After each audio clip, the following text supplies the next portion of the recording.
اور کہیں پر بھی آپ نے کوئی بھی لائن کوئی بھی سطر چھوڑنی نہیں ہے. یہ والا خاکہ جہاں ختم ہو رہا ہے اس کے فوراً بعد اگلی سطر پر آپ پیارے ابا جان لکھو گے، اور اتنا دور لکھنے کی ضرورت نہیں ہے. جہاں تاریخ لکھی ہے آپ نے اور وہ اینڈ ہو رہی ہے وہاں ہی نیچے آپ پیارے ابا جان لکھ کے آگے ندائیہ لگاؤ گے. اور اس کے بعد نیچے السلام علیکم کہاں لکھیں گے؟ اوپر والا جو خاکہ ہے امتحانی کا الف، اس کے نیچے شہر کا شین، اس کے نیچے جو تاریخ ہے یہاں پہ 24/4، یہ بالکل سیدھ میں آئے ہوئے ہیں نا. اسی سیدھ کو مد نظر رکھتے ہوئے اسی سیدھ میں نیچے السلام علیکم کا الف بھی آنا چاہیے، اور اس کے بعد بھی لازمی ندائیہ لگانا ہے. اور اس کے ساتھ ہی آگے آپ نے نفس مضمون لکھنا شروع کر دینا ہے. اور اس کا یہ پہلا پیراگراف جو کہ تعارفی پیراگراف ہوتا ہے، اسلام دعا پہ مبنی ہوتا ہے، حال چال پوچھنے پر مبنی ہوتا ہے، تو یہ والا آپ نے پہلا پیراگراف جو ہے السلام علیکم کے ساتھ ہی لکھنا شروع کر دینا ہے. اور ہمیشہ خط کو 2 یا 3 پیراگراف کے فارم میں، یعنی 2-3 پیراگراف کی صورت میں لکھا کریں. ٹھیک ہے، تو یہ یہاں سے یہاں تک پہلا پیراگراف ہو گیا، اور میں پڑھوں گی نہیں، آپ اچھے سے کلیئر نوٹس دیکھ لیجئے. میں پہلے جتنے بھی آپ کو خطوط پڑھا چکی ہوں، ایک میں نے غیر رسمی خط پڑھایا تھا والد صاحب کے نام، امتحان میں نتیجے کا خط پڑھایا تھا، اور 3 میں نے آپ کو رسمی خطوط پڑھائے تھے. ٹھیک ہے، جس میں مالک مکان کو خط لکھنے کا بتایا تھا، اور ایک فیکٹری مینیجر کے نام خط لکھا تھا کہ فیکٹری میں دیکھنے کی اجازت دینے والا، اور ایک اور خط بھی اس میں نے آپ کو کروایا تھا. 3 میں نے آپ کو رسمی خطوط اس میں کروائے تھے. تو اب یہاں سے آپ، یہ غیر رسمی خط ہے تو آپ دیکھ لیجئے، اچھی طرح سے اس کو پڑھ کر تیار کر لیجئے گا. یہ جماعت ناہوں کے لیے ہیں، اور ابھی جیسے کہ امپرومنٹ کے پیپر ہونے والے ہیں تو میں نے سوچا کہ آپ لوگوں کو چند ایک اور خطوط کروا دیے جائیں. ساتھ ساتھ میں آپ کو روداتیں بھی کروا رہی ہوں، آبیتیاں بھی کروا رہی ہوں. تو وہ بھی جو ہے پلے لسٹ ضرور دیکھیے گا. اپنے امتحان کی بہت اچھی تیاری کریے گا.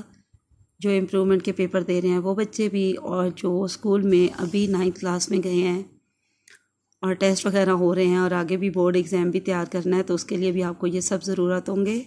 جی یہ پہلا خط مکمل ہوا. تو آپ نے یہاں دیکھا کہ یہ جو اینڈنگ پیٹرن ہے، ایک تو بہت ادھر نہیں لکھنا، لیفٹ سائڈ پہ لکھنا ہے. ٹھیک ہے، اور وسلام آپ کا بیٹا حمزہ چھوٹی یہ بڑی یہ. ٹھیک ہے، ظاہر ہے اوپر شہر کو جو ہم نے الف بے جیم لکھ دیا، تو دونوں جگہوں پہ الف بے جیم نہیں لکھنا. یا تو آپ حمزہ چھوٹی یہ بڑی یہ لکھ دیں، یا پھر آپ دال ڈال زال لکھ دیں. ٹھیک ہے، بس چینج ہونا چاہیے. آگے دوسرا غیر رسمی خط دیکھ لیں. دوست کے نام غیر اسلامی رسومات سے بچنے کی تلقین کا خط. تو یہ دوستوں کو جب ہم لکھتے ہیں، ہمارے بہت قریبی اور مچرے جو دوست ہوتے ہیں، تو ان کو لکھا جانے والا خط بھی غیر رسمی خط کہلائے گا. اسی طرح آپ نے دائیں طرف جو ہے یہ اوپر کا پیٹرن خط کا لکھنا ہے. امتحانی مرکز کوما شہر الف بے جیم، پھر تاریخ لکھنی ہے، جیسے کہ یہاں 24 ستمبر 2024. پیارے دوست، اور یہ بہت ادھر نہیں لکھنا، جیسے کہ میں نے آپ کو کہا یہاں پہ جہاں یہ ختم ہو رہی ہے اس سے ایک فنگر کا آپ نے اس طرح سے فاصلہ دیکھ لینا ہے، اور وہاں نیچے لکھ دینا ہے پیارے دوست، اور آگے ندائیہ، اس کے بعد السلام علیکم، اس کے بعد ندائیہ، اور پھر آپ نے پہلا یہ نفس مضمون کا پہلا پیراگراف حال چال پوچھنے والا، تو یہ تعارفی پیراگراف جو بھی اس کو کہیں گے یہ لکھنا ہوگا. اس کے بعد اگلے جو 2 پیراگراف ہوں گے اس میں درمیان والا پیراگراف جو ہے وہ نفس مضمون پر مبنی ہوگا، یعنی جو عنوان ہے اس پر. اور اس کے بعد یہاں پر 2 ہیں اور 2 لکھیں تو بیسٹ ہے، ٹوٹل 4 پیراگراف ہو جائیں گے. ٹھیک ہے، ذرا تفصیلی خط ہے، اچھی طرح پڑھ لیں بیٹے، اور یہ بہت اچھی طرح یاد کرنے ہیں.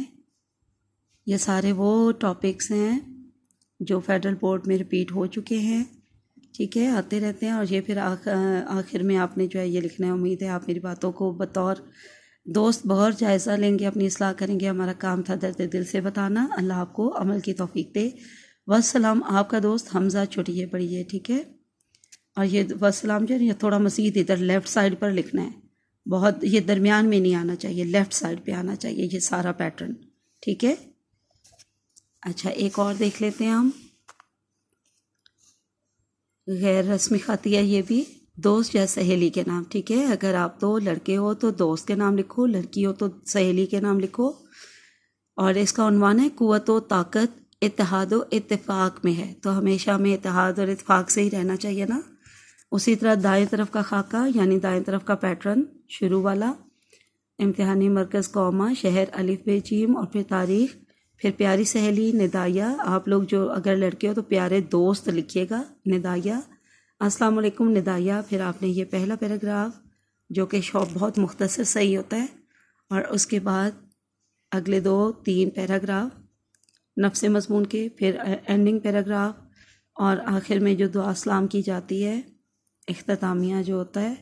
میری دعا ہے کہ اللہ تعالی ہمیں اتفاق عطا کرے اور استحکام سے نوازے۔ پھر آپ نے اینڈنگ پیراگراف لیفٹ سائڈ پر لکھنا ہے، تھوڑا ادھر کر کے، ٹھیک ہے؟ یہ تھوڑا درمیان میں لگ رہا ہے، درمیان سے تو ہٹا ہوا ہی ہے، لیکن پھر بھی آپ نے تھوڑا سا مزید اس کو لیفٹ سائڈ پر لکھنا ہے، ٹھیک ہے؟ والسلام، آپ کی دوست، اگر لڑکیاں تو آپ کا دوست لکھیں گے، حمزہ چھوٹی ہے بڑی ہے۔ تو چلیں آج کے لیے یہ 3 عنوانات کافی ہیں، باقی پھر پڑھیں گے انشاءاللہ۔ اللہ حافظ، فی امان اللہ۔